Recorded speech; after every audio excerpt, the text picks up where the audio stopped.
if you use récit de vie, you will have plenty of serendipity. I guarantee this.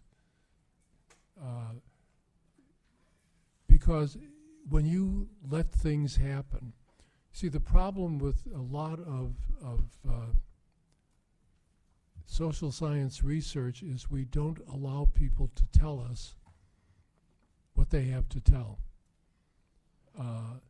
We ask them a question. What do you think about?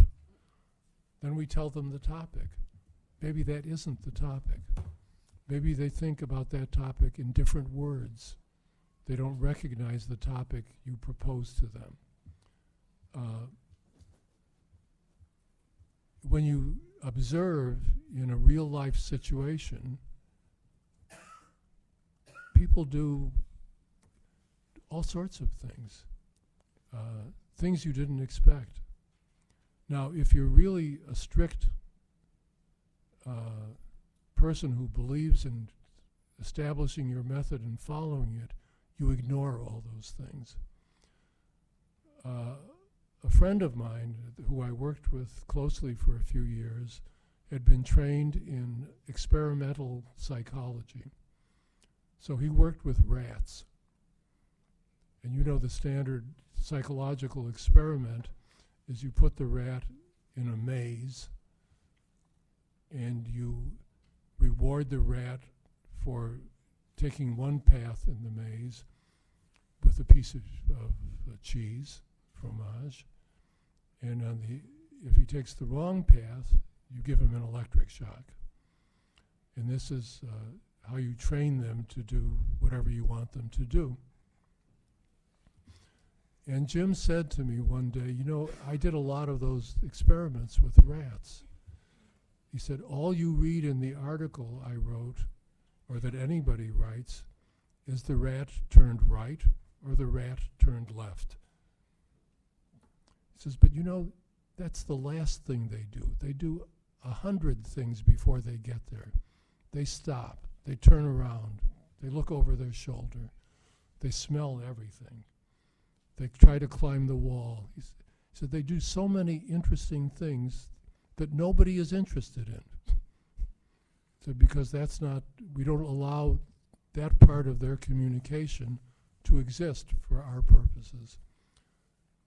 So any method of research that lets people do what they want, say what they want, in the words they want, is very helpful to us because it tells us, aha, here's something you didn't know. In the book Tricks of the Trade, there's Le Ficelle de Métier, there's a long story, which I'm not going to repeat, about the medical students I worked with and how I discovered the meaning of a slang, an idiomatic term that they used to describe medical patients. They called somebody a crock. And for me, that was something to follow because I didn't understand it. I didn't know what they meant. They understood what they meant. I didn't. So I had to get them to explain it to me.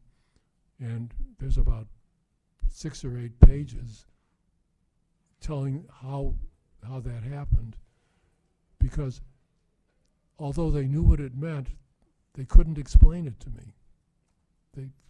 It was such an intuitive notion for them that they couldn't put it into words, although they could apply it reliably. So I used that, and I enlisted them as my assistants. Help me find out what this word means, because you use it, so you must know. So let's work on this together, a little scientific study. And they were very interested, and it provided one of the important insights that shaped the rest of our book.